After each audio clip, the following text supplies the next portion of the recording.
Hi everyone, this is Lord Magicus, and today I want to talk about the cost of Magic the Gathering Arena. So, a lot of people like to point out that Arena is technically a free-to-play program, and in many regards it is, but also in many regards it really kind of isn't. And I think that before you decide whether you want to spend a bunch of money on Arena, or even just spend a bunch of time grinding stuff on Arena, you should at least be informed of how much it's going to cost you, either in terms of time or money, in order to build a deck that you're going to enjoy playing on Arena. Now, part of this is actually sort of relevant to historic ranked going live, because the dynamic of how exactly you grind a deck on Arena has changed, because there are now historic events, or like the ranked ladder, you can actually get your daily and weekly rewards from. So historic is a way for now you can invest all of your wild cards into a deck that's never going to rotate and will more likely reasonably stay competitive. So instead of having to go hard into standard and then like losing half of your deck whenever standard rotates or a set comes out and it's not particularly good anymore, you might go from having a reasonable deck that can win games and it's easy to grind with, to not having a deck that can really do anything at all. Whereas now that historic is a thing, it's actually very reasonable to put a bunch of wild cards into that and play the game that way, and that now you have a deck that can stay good for a long time and continue to get you the free rewards from Arena that way. So I want to look to see what exactly the cost is. Like, if you want to go and buy, say, a new historic deck today, what do you reasonably need to expect to put in either term? So the first thing that I want to look at is how much do gems cost. So in an Arena, you have two different kinds of currency. There are gold and gems. Gold is the currency you generally get for free. Gems is the currency you usually have to pay for. Now there are some ways that you can get you can translate gold into gems through certain events if you are good at, say, limited. There's usually drafts that you can enter for like 5,000 gold, get some gems out of it if you win. But in general, like, gems are usually something you have to pay actual money for. So let's look at the relationship between money and gems, because I think the easiest, like the most instant gratification method of getting your deck is, okay, I'm gonna spend cash on it right now. How do I do? So it may not even be obvious, like, to somebody, okay, well, if I want to buy a deck on Arena, how exactly do I do that? You can't just buy a card. It doesn't work like that. You have to buy gems so that you can use the gems to spend on packs, and then you have to open up a certain number of packs to get wild cards. And then when you have enough wild cards, then you can trade. You can use those to get whatever cards specifically you need for your deck. So, to start off with, like, it may not immediately be clear what you're supposed to be doing here, but no, the goal should be to buy a bunch of gems. So let's look at the cost of how much each one of the gems are. So if you actually go into Arena, you will see that there are 5 different options for buying gems. You can either get them, at this rate. So if you want to spend just $5 on it, you get 750 gems, or you can go all the way up to, I want to buy 20,000 gems, and it'll cost you $100. Well, what's really important to note here is that depending upon how much you buy, or how many gems you're going to buy here, you're going to get a different rate of gems here. So if you're only going to buy $5 worth of gems, you're effectively only getting 150 gems per dollar.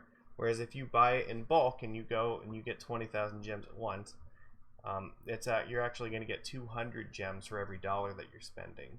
So if you're going to spend a significant amount of money on Arena, you should always try to buy the gems in as great a quantity as possible, because the more bulk that you buy at once, the better a ratio you're going to get out from dollars to gems. So obviously the best rate that we're going to get here is going to be 200 gems for $1, which conveniently 200 gems is exactly the cost of one pack if you want to use gems to buy a pack. So So if you buy them at this rate, then you'll be able to translate 200 gems into exactly one pack. Yeah, so if you want to buy a pack with gold, the pack would cost 1,000 gold. So 200 gems for the purpose of this is equivalent to 1,000 gold, and vice versa. So, okay. Now, so we can buy a bunch of packs with it. Well, so how does that help translate into getting the cards that we actually need? Well, it's important to note that every 6 packs that you buy is going to get you a rare or a mythic rare wild card. So rares are typically the most important. Yeah, they're like the sticking point for buying a deck. If you buy not enough rare wild cards for your deck, you will generally come out with whatever mythic, common or uncommon wild cards you need to finish off the deck. It's not always the case for every single deck, but usually it's reasonably close. So a good way to measure the cost of a deck is to look to see, all right, how much is it going to cost to get the rare wild cards? That gives you a good estimate on it. So six packs gets you a rare wild card that you can use for whatever card that you need for your deck. So in this case, we can remember that like each pack is 200 gems, which is $1. So effectively, we're saying for $6 you can buy any rare it is that you need for your deck. So and now we have in this in the bulk pricing here, we bought 20,000 gems. So that's so spending $100 is the equivalent of buying just under 17 rare wild cards. So $100 gets you about 17 rares for your deck. And yeah, and again, depending upon which rate you're spending them at, like the worst rate means you might be spending $8 on a rare if you're only buying them in 750 gems at a time. But we want to buy them, at 20,000 at a time, so that way we're only spending $6 on a rare. So off the bat, that should be the first thing that you keep in mind. The more gems you buy at once, the cheaper it's going to be to build your deck. So we really want to be able to get to this $6 per rare, because that's the cheapest we're going to get to. So one other thing that you also have the option of buying is a mastery pass. So every season when a set comes out, there is a mastery or a set mastery thing that gives you a bunch of rewards for getting experience. So normally what happens is, like for Ikoria right now, every 2 levels that you get, it gets you 1 free pack. And it goes all the way up to level 60. So effectively, every 2,000 experience you grind on Arena is equivalent to 1 pack. And since it goes up to level 60, you can get a maximum of 30 packs over the course of the 3 months or so that are between Ikoria's release and whenever the next set comes out. There's when the next set mastery comes out for the next set, then it'll be reset. So yeah, you can only get 30 packs for free like that, but it is worth noting that that's what the caps are on it. However, that's just for the free stuff. If you want, you can buy a mastery pass, which gives you extra bonuses on top of that. So let's look at that. The mastery pass will cost you 3,400 gems. So for 3,400 gems, remember, each pack is going to cost 200 gems. So if we're going to look at this, then that 3,400 gems, if we wanted to just buy packs with it, we could get exactly 17 packs out of it. So if we're looking purely just from the standpoint of trying to build a deck, one thing we might want to know, all right, well, how much effort is it going to, like, is the mastery pass going to actually give us more or less than this 17 packs? Well, and that's going to actually come down to how much it is that you play over the course of the three months or so that the set mastery is available for. You're limited to experience every day and every week. There's a cap on how much experience you can get. So we'll talk about that in a second. But for right now, let's look at this. So the first thing we should note here, a lot of the Mastery Pass stuff is cosmetic. So it's card styles. There are pets that you can get from it, and there are set Mastery Orbs which unlock other card styles. So for the purpose of building a deck, we don't need those things. So I am not looking at them in terms of value for the determining what level it is you have to get to before it would be reasonable to buy the Mastery Pass.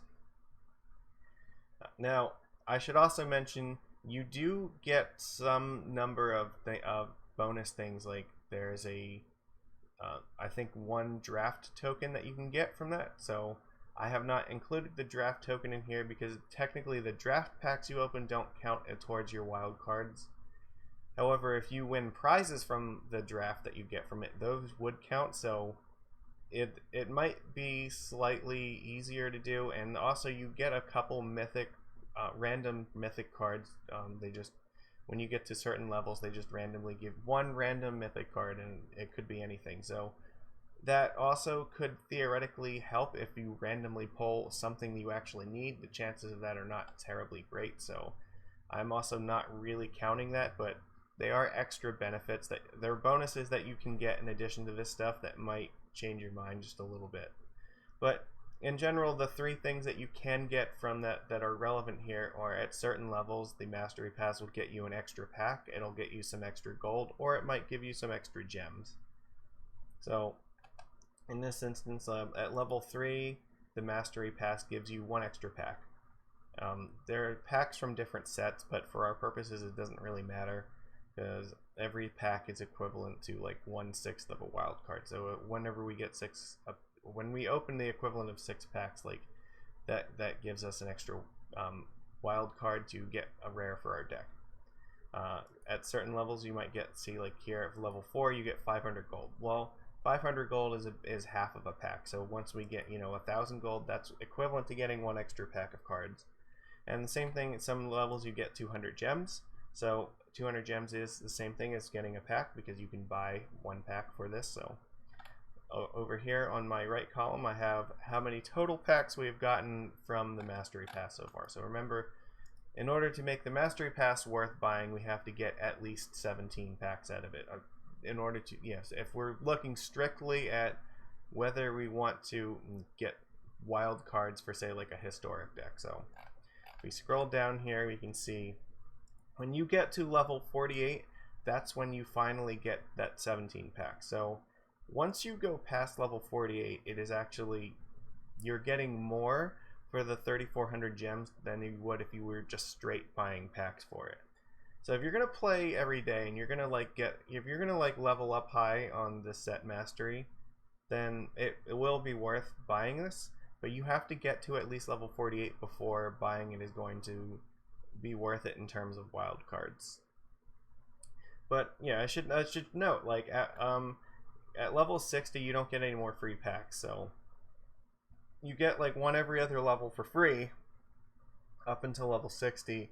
But the set mastery pass means that you can continue playing even after level 60 to get more free stuff on top of that. So this column is just showing the extra free stuff the set mastery the mastery pass gives you. So at level 80, you'll have gotten the equivalent of 28 packs. So if you max out your level over the course of the Ikoria season here, you'll end up, for 3,400 gems, you'll get the equivalent of 28 packs of cards. So whether or not you're going to buy this mastery pass should depend upon whether or not you're going to play enough to reach level 48 or not. If you go over this level, or even if you get to level 48, then buying it is you may as well buy it because you get a bunch of free stuff along with it. If you don't do it, then strictly speaking, in terms of wild cards, if you want your deck faster, then it would be better just buying individual packs, because the rest of this stuff is mostly just cosmetics that are not going to really help you build your deck at all. Now, some people really like the cosmetics. I mean, I personally don't give much of a shit about them, but there are people that care, so it might be worth something to you. Maybe, if you're only going to get to like level 39, but you really like a bunch of like the cosmetics that you're going to get from it, maybe it's worth, losing out on 3 packs in order to get all that extra stuff. So It's your determination, but here, yeah, for at least for this set, looking at the rewards, once you get to level 48 and above, that's when it's a better investment to spend the gems on this than just going to the store and buying packs with them. So as far as Mastery Pass is concerned, that's our breaking point for that. So that we've just talked about, you know, using or going and buying gems and using the gems to, you know, straight up buy packs like that. Well, what if we want to try to take the approach of grinding it out with the free-to-play stuff? So let's take a look at this.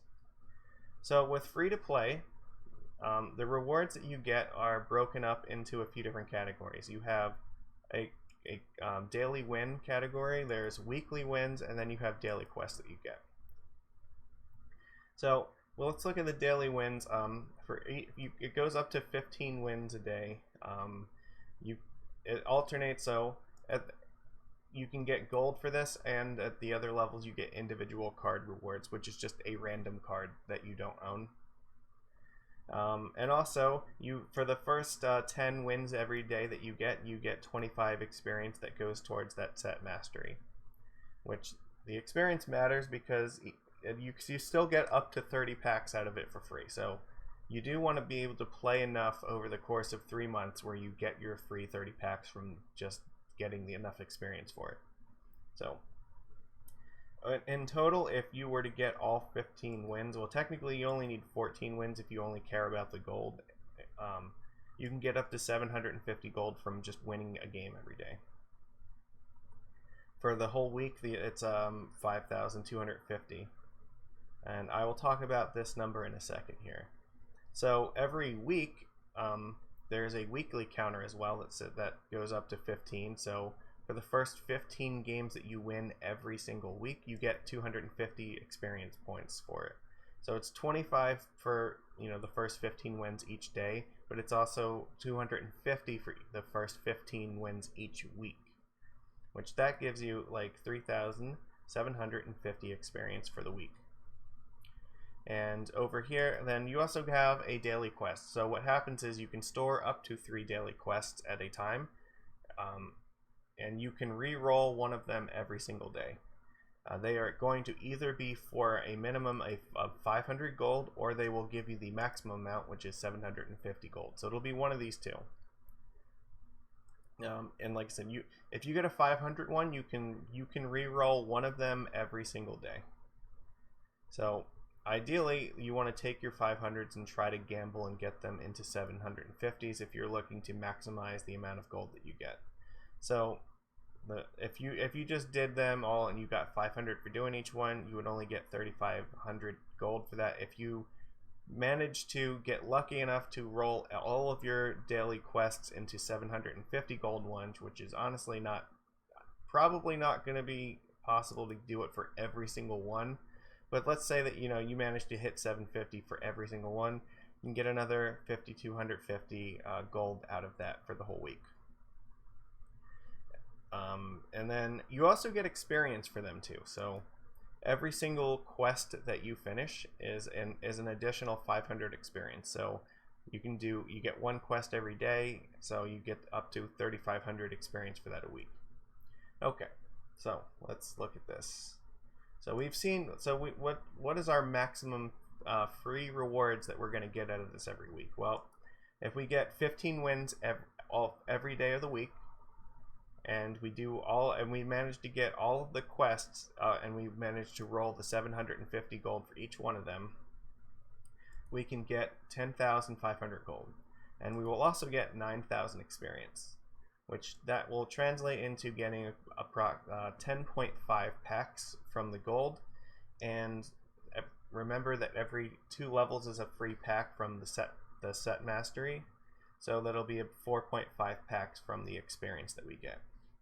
Now those 10.5 packs are equivalent to 1.5 or 1.75 rare wild cards, and we also get another 0.75 rare wild cards from, you know, the packs that we get from the experience. So that's every week. So it's kind of slow going, to be honest. So over the course of 3 months, if we maximized our playing, so we have to play Arena, win 15 games every single day, and do all the quests at the maximum gold every single day over the course of 3 months, which I have defined here as 17 weeks. That's approximately what it would be. So if you played every day, so from when the one set comes out to when the next set comes out, you can accrue just under 35 rare wild cards. So it'll be slightly less than them because a couple of them will be mythic wild cards, but you'll get about 35 wild cards between rares and mythics, and that will be an equivalent of just about 208 packs for 3 months that you can get for free if you maximize playing every single day. Now, most people are not going to have time to play Arena that long every single day. It's just not feasible. Like, people have lives, So if you want a free to play stuff, you can get up to like 208 packs between every set release. If you, like I said, if you go really, really hardcore on it and you grind your way and get all those wins. However, like I said, not everybody has that kind of time. So let's also look at what I'm going to call here a minimum effort approach. So for this approach, what I'm saying is you will pick 2 days a week that you're going to play. So they'll be about 3 days apart. And your goal is you're going to wait about 3 days apart from each other. So maybe like Monday and maybe Thursday every week. You decide I'm gonna play and I'm gonna do 3 quests on each one of those days, because the quests will build up, so you can store 3 of them at a time. You will play and get 15 wins on that day as you're doing your 3 quests, and hopefully you'll have 3 quests there and a chance to re-roll at least one of them. So we'll say out of the 4 possible chances you have, that at least one of them is going to be 750 gold. So for your daily quests, then it's going to look like this. So you'll, over the course of that week, and you'll accrue 3,500 gold worth of quests, because the 750 gold quests are not as frequent as the 500 ones are. So realistically speaking, you'll probably get about 3,500 gold out of doing the quests twice a week like this. And on the 7th day, you won't get anything because we're only doing it twice a week. So one day a week, it's not going to store a quest. We're going to miss it because there's already going to be 3 waiting for us. So we'll get all the experience for doing. We're going to win at least 15 games that week. So. And we will get 3,000 experience from doing the quests. We miss out on 500 from that, but that's fine. This means, if you play twice a week and you get in at least 6 quests done every week. So how does that look on here? So that means you'll earn 5,000 gold a week, just under 7,000 experience. So that will translate to getting approximately 5 packs of cards per week from the gold, and about 3.5 packs from the experience. And so if we take these packs and translate them to wild cards, it'll be about 0.83 wild cards a week from gold, and 0.58 wild cards a week from the set mastery experience packs. And over the course of 3 months, that means you'll get about 19 wild cards for free, and having opened about 115 packs. So, I mean, you put in only, so if you go from 7 days a week playing, you get about twice the rewards. But you can say, what, if I want to put in like 2/7 of the work for doing this somewhere, instead of playing 7 days a week, if you only want to play 2 days a week, you can still get like just over half the amount of free stuff that you would if you played every single day. So that's what I would call the minimum effort approach. If you want to play and get free stuff, then pick 2 days a week to do your stuff, and then you can still get a fair bit of stuff for free. But yeah, realize that it still means it's going to take like 3 months to get 19 wild cards, and we'll see how that translates to building a deck. So that's what we're looking at for that. Yeah, what was I going to say? I did check. So remember that, because you can. So you're still going to get a maximum of 30 packs from the experience. So this pack per week rate, this doesn't go to infinity. So so if you do it at this rate, you'll get your 30 packs after about 1.5 months, and then you'll stop getting them. And then if you do it at this rate, it'll take you about 2.5 months. So you'll still have enough time to finish the set mastery and get your the 30 free packs from that before the next set comes out. Now it's possible that the next set that comes out, the set mastery, might look a little bit different, but assuming it's about the same amount of reward that we have now for this one, playing the twice a week rate of play should still be able to net you all of the free experience packs before the next set comes out. So this rate of play is still sufficient to do that. Alright, so we've looked here, and now we can see this is about what we're going to get for free over the course of 3 months between set releases if we play at these rates. So how much is it going to cost us in terms of wild cards to actually build a deck? Well, so there's a couple things to note here. First thing, I have a couple sample decks over here, and I took a few different historic lists that I had seen and just broke them out into common, uncommon, rare, and mythic wild cards.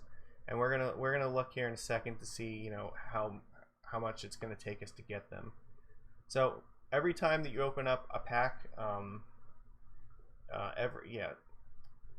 you get some free stuff from them. So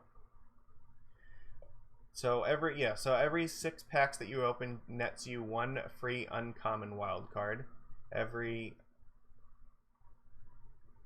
6 packs that you open also nets you a rare or mythic wild card. So what happens is you get 4 rare wild cards in a row, and then the net one after that will give you a mythic one. So effectively, if you open 30 packs of cards, you'll end up with 5 uncommon wild cards, 4 rare wild cards, and 1 mythic wild card. So here I have it translated over the course of opening up this amount of packs. This is roughly how much of a wild card each one of these packs is worth. However, the contents of the pack is also somewhat relevant, because if you open a pack, you can randomly get wild cards inside of a pack too. Now this doesn't work in draft, but if you just open a pack outside of draft, then yes, you can randomly open wild cards. And so, well, okay, how often do we open them? So in this case, 1 out of every 4 packs we open is gonna approximately 1 out of every 4 packs is gonna have a common wild card. Approximately 1 out of every 6 is gonna have an uncommon. And the same thing after, approximately 1 out of every 25 packs will be a rare, and the same thing, 1 out of every 25 will be a mythic rare. So here I've also added a percent for the chance that if you open like 25 packs of cards, then you should get on average one rare wild card and 1 rare mythic wild card out of them. So this will contribute towards, when we open packs, this will help us, get these a little bit faster. So let's look over here. So if we want to play like this, there's a 4-color humans deck now in historic. It only the list I looked at only had like 1 common in it, 20 uncommons, 36 rares, and 3 mythics. So how many packs do we have to open in order to get enough wild cards to build this? So since it only has 1 common, we only, after 4 packs, we should have the one that we need for that. It should take roughly 60 in order to give us the uncommon for that. However, it's gonna take almost 208 packs in order to give us enough rare wild cards to get all of the cards for the 4-color humans deck. And after about 40 packs, we should have enough mythics to do it. So here's the thing. So 208 packs of cards that you have to open on Arena in order to build this fully fleshed out deck. Now, does that mean you can't play it unless you have every single one of the cards? No, you can play it with like budget replacements or whatever you happen to open up in your collection. But this is the rough number of packs that you should expect to have to open in order to build this deck, assuming that you start with nothing from this deck. That's a lot of packs, alright? Now, if we remember, over the course of playing for 3 months, that's about the number of packs it is that we're going to get from playing every single day for 3 months. So if you want to build the humans deck, you have to start right now and save every single wild card you get from every pack that you open from, basically the beginning of when Ikoria releases to like whenever the next set comes out. And if you play every day and you maximize, you get all your 15 wins in every day, and you got, the maximum amount of gold from everything every day, you could just barely get enough packs in order to build the 4-color humans deck. Is that an amount of grind that is going to be worth it to you? Because you're going to have to play Arena quite a lot if you want to get this deck for free in any sort of reasonable timeline. That's like 3 months of an intense amount of playing to do that. So I'm not saying whether that's good or bad. I'm just saying you should keep that in mind, that this is a very significant amount of effort, that if you want to try to grind this, it's going to take you a lot of your time to do it. And remember, we already calculated here. Remember, 1 pack here is it's actually $1 if we're buying gems at this rate. So assuming that we just want to say fuck it and we just want to buy the deck right now, well, if we need to open up 208 packs, well, we can buy 20,000 gems here. Yeah, and if we buy gems at that rate, we're effectively spending $1 on a pack of cards. So yeah, we go back here. Remember, this amount of gems, $1 for a pack of cards. Effectively, this deck would cost you $208 if you just wanted to straight up buy all the packs in order to actually build this deck like that. So yeah, like, is it like it's either 3 months of your time or it's $200 or $208, I guess I should say. So it's, yeah, technically you could do it for free, but I don't know, like that's not really the same thing as, like, I imagine what a lot of people first think of when they're like, oh, well, Arena's free to play. Well, it sort of is, but again, it really depends upon what deck it is that you want to play and how much time you're willing to sink into it. So now compare that cost to Magic the Gathering Online. Like, there are a lot of decks that you can play on Magic the Gathering Online that you could build for that same amount of money, or maybe even less, and especially if you want to play something like Pauper, or even certain like modern decks, like maybe the Red Prowess deck in Modern. I don't think it's that terribly expensive. Like, for a comparable amount of money, you could build like that Mono Red Prowess or something on MTGO and play Modern with that. And you could actually win prizes with it. So, and then, maybe if you're good enough, you just like keep winning ticks, and then eventually you can actually sell the ticks out and make the money back. Remember, when you're buying these cards on Arena, you can't trade them to anybody. They are locked to you for the foreseeable future, at least. And anything that you win, like, you can't sell it off to anybody. So all the cards that you're getting are just for your own personal amusement on Arena. So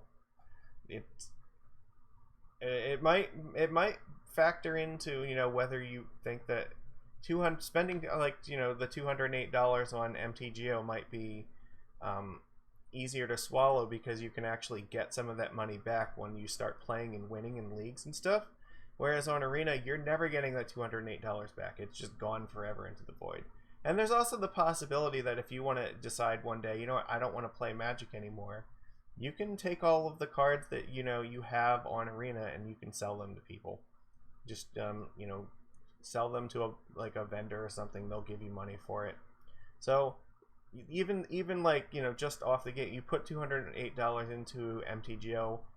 It's very likely that you can get at least that much money out of it after you've been playing with it for a while. Whereas with Arena, you're never going to get it back. So that is a factor to keep in mind. And like I said, it may be that there are decks on Arena that are actually more expensive to buy on Arena than they are to buy on MTGO. Now, that said, MTGO also doesn't have a historic format on it, and it also doesn't have access to certain events, like some of the, I think the Wizards has been doing some more like Pro Tour type events, or there are more like high level competitions on here due to the COVID crisis right now. So Arena is being used as a platform to play Magic in lieu of like Grand Prix and whatnot. So, you know, there might be some more value to you in being able to play those sort of events on Arena, which, you know, I'm not, again, I don't pass judgment upon, you know, which one is better or worse. I'm simply saying that there is a difference, and at least you should know what the difference is before you decide to just sink hundreds of dollars into something. So, anyway, so that was just the 4-color human deck. So, like, let's look at the Gruul deck. And we noticed, like, in this deck, the rares were by far the sticking point for this. So let's look at like the Gruul aggro deck that like people play. You know, 19 commons, 11 uncommons, 22 rares, 8 mythics. So the mythics are stuff like Embercleave, I think, in that deck, and I forget what the other one is, but Questing Beast, I think. Yeah. So, you know, saying that you have to open about 76 packs for the commons, not a big deal. 33 for the uncommons. About 127 packs to get all the rares, and, you know, 109 packs to get all the mythics. Another thing that you should also keep in mind, I wouldn't worry as much about the commons and sometimes not even the uncommons, because remember that you can randomly get some of those cards just purely from opening the packs. Like, it may be that, you know, if you open a pack and you might get a card from that set that just purely by random chances, it might just be one of the cards in one of these packs, so you don't need to burn a wild card on it if you just randomly open it. So when you're buying packs, you know, with your gems or whatever to open to get these, or even if you're going to spend gold on it, you could just buy packs of, you know, that have, you know, commons or whatnot, or like uncommons or even rares. Like, just get packs that actually have cards for the deck that you want to play in them, because then there's like always the random chance where if you open up some of those cards, then that's less wild cards that you have to spend. And remember, every rare wild card that you don't have to spend, that's 6 less packs that you actually have to open. So if you're lucky and, you know, random chance is kind to you, the number of packs that you actually need to open might go down by a little bit. So it may not be exactly this number. If, again, depending upon what stuff you open and from what sets, you might end up opening some of the cards just purely by chance and not need to open as many to get wild cards for them. So this is just kind of like the mathematical. If you're building it entirely from wild cards and you don't own anything starting going into it, and, you know, this is not assuming that you're gonna necessarily open any of the cards. So, because that's kind of based on luck. So the actual number might be like a little bit less than this, but use this as a ballpark as an expectation for it. So, all right, next deck we have Burn here. So Burn actually, you know, has the most all of the cards in here are actually like common. So it's 18 commons, 12 uncommons, 12 rares, and like it doesn't even have any mythics in it. It just plays, you know, it just has like a bunch of basic land. So it actually had, yeah, theoretically it would take like 72 packs to open these commons, but realistically it's probably not going to be the commons that are the issue. Because like I said, you're gonna get a bunch of commons from packs that you open up, so you'll probably get a bunch of them without even having to try. The rares here, you can see it needs about 69, which, you know, if anything, the rares are going to be what matters really here, so expect that it's going to be about 69 packs to get, you know, the rares that you need to build this. But that's a pretty cheap deck. So if you're looking to build something, remember, over the course of 3 months, if you're going to grind for a deck, 69 packs is not going to, like, especially if you play every day, it won't take you that long to do it. It'll maybe like 3 weeks, 4 weeks at the most before you'll have enough stuff to build this. So at least there are some decks like this that are cheaper than others that you can build. They're pretty competitive, and if this is something that you enjoy, if you like playing red decks, then you know what, this might be a good way to start. The next one is Blue Tempo. So this has stuff like Siren, Storm Tamer in it, and Curious Obsession. So again, another deck that has like a lot of commons and uncommons in it. So I still wouldn't worry too much about the commons. More likely it's going to be closer to this 81 number for uncommons, but even then, like, maybe this might go down a little bit if you open some of those by pure chance. So you know, assume that the number's probably somewhere close to this, maybe it's slightly less, but you know, blue tempo, not too bad. What about like Bant Ramp? So this deck plays like Uro in it. It has like Field of the Dead. Some of them are playing like Ulamog's in them now. Well, you know, again, like the commons are not really that big a deal. It barely plays any uncommons in it, so it's not. It has like 4, so it's not a big deal. I mean, it's like 173 packs in order to get the 30 rares that you need to build this deck. That's a lot. And yeah, the mythics, like, you'll have those by the time you end up getting all these rares. So, like some decks like this Bant Ramp deck, that's going to be very expensive to build. Probably the 3 and 4 color decks are going to be the more expensive ones because you need a lot of rare lands like shock lands and the buddy land, or is that what they are, the check lands like Hinterland Harbors, you know, for instance, or like Sun Petal Groves. You need a lot of rare lands in order to make like 2 to 3 color decks work. So that's kind of why they tend to be more expensive. So again, we'll look at a Jund list. This was like a Jund Luris deck that I saw. You know, not really a lot of commons or uncommons in this, but rares and mythics, it has a lot of them in it. So, and this is one where it actually says, like, you know, it's going to be slightly harder to get the mythics than all the rares for this, but it's still going to be, it'll be pretty close. But it might depend upon whether you randomly open up. If you randomly open one of the mythics for this, then this number probably drops by a fair bit. So actually, can I? Yeah, if I change it, let's say we like already had one of these.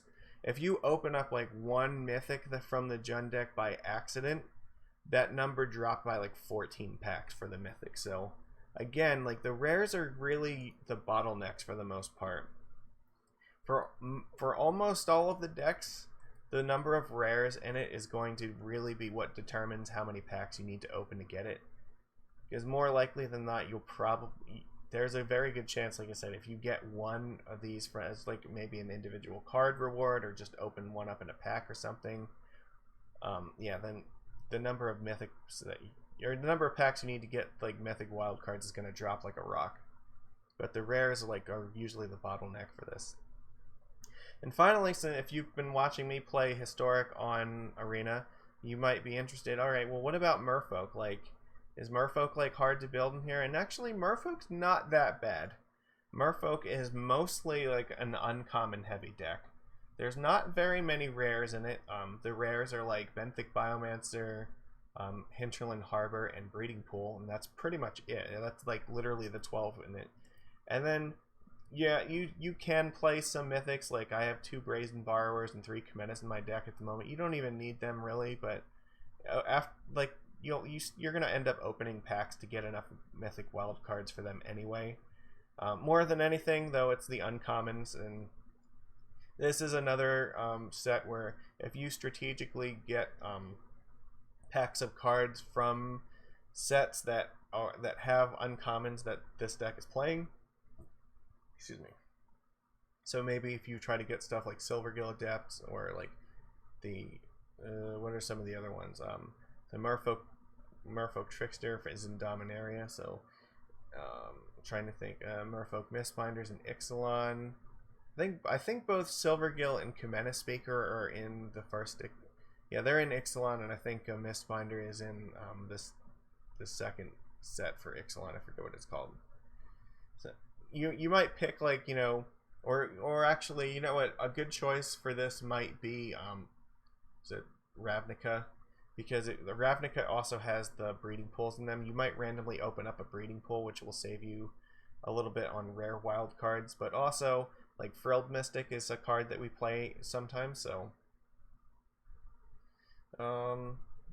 yeah, so yeah, opening up a Frilled Mystic means that's one less uncommon that you have to open. So like again, we take out those, like every uncommon you open up is gonna drop the number of packs that you have to open by like 3 packs. So it'll help. Like I said, randomly opening that stuff helps, and yeah, like the Ravnica sets are actually probably like really good to open, especially if you intend to build more than one deck.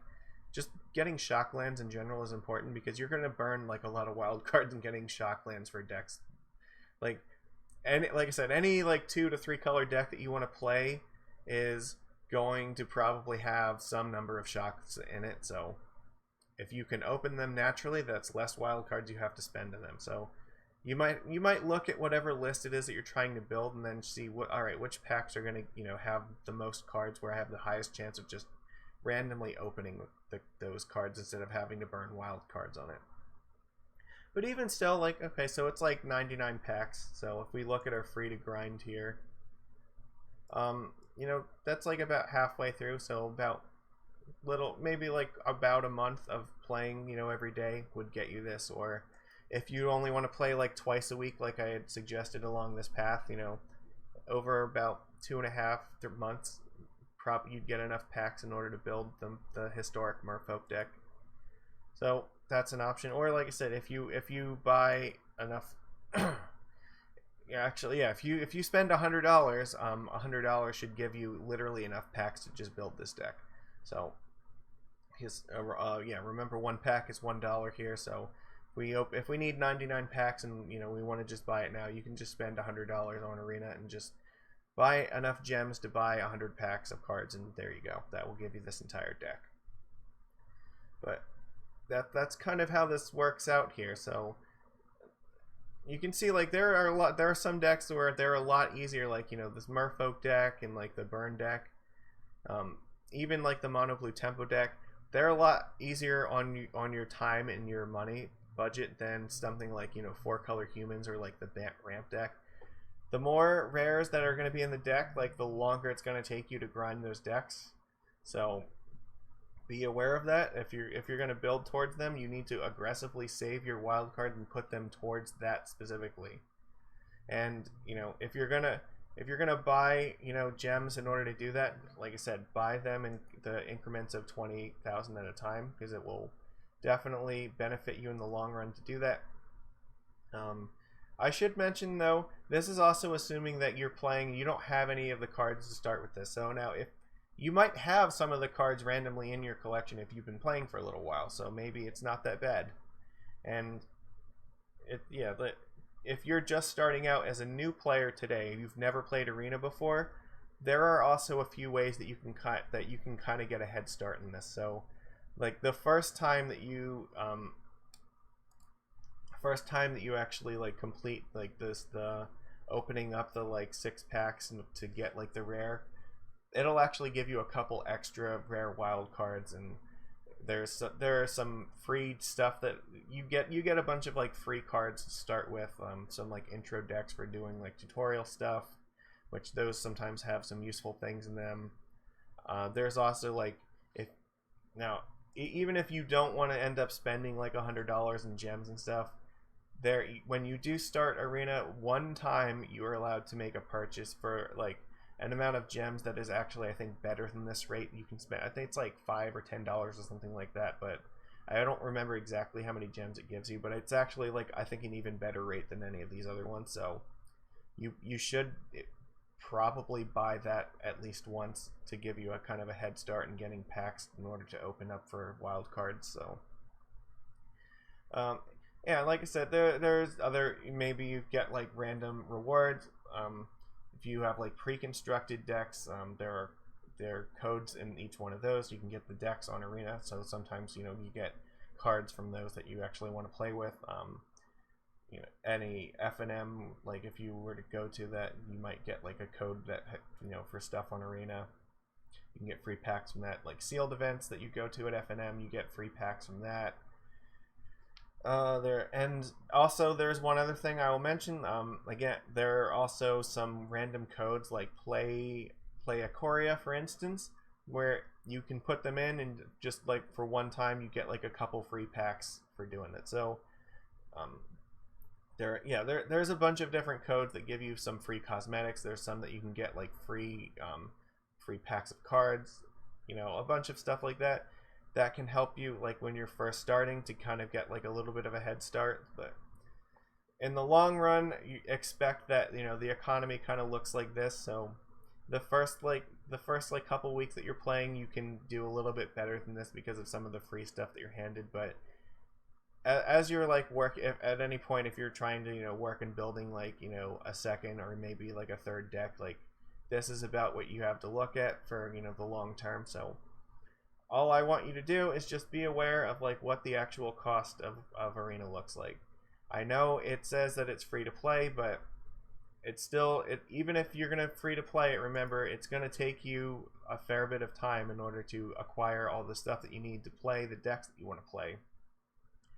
And I mean, there might be standard decks where you're looking at where it's like, okay, I'm gonna have to have like 200 some packs in order to open up all of the cards I need to build this standard deck. But if it takes you 3 months to grind for all that stuff, playing every day, by the time you get all the stuff for the standard deck, that it may not even be good anymore, and like it also might be close to rotating out anyway. So my suggestion would be to find a historic deck that you like playing and build towards that instead, because the historic deck is not going to rotate out, and it should retain its power level for a longer amount of time, I'd expect. So that's probably the safer thing to invest your wild cards in, because they are precious to you, and you should don't blow them on something stupid. Like, make sure that you're absolutely sure that you know what you want to spend those wild cards on. So that's all I have for now. Like I said, I wanted to go over this and just so you could see exactly what you're up against when you're going to play Arena. I have personally enjoyed playing Historic Merfolk quite a lot. Like I said, it's not a super expensive deck as far as most decks go. It's actually it's a little bit on the cheaper side, but I've enjoyed it a lot. It's really fun. You don't necessarily need a lot of rares or mythics. It's mostly just a deck that's built on the back of powerful uncommons, our Merfolk Mistbinder and a Mirror Regery. And I mean, like I said, I've enjoyed that format a lot. It seems to be one of the more balanced ones at the moment. So if you're interested in playing Arena, or you're interested in getting into Merfolk, keep some of this stuff in mind. So like know what it's going to cost you, either time or money wise, and just make responsible decisions from there. So I hope that you guys have found this informative. I will see you again next time. Take it easy, everybody.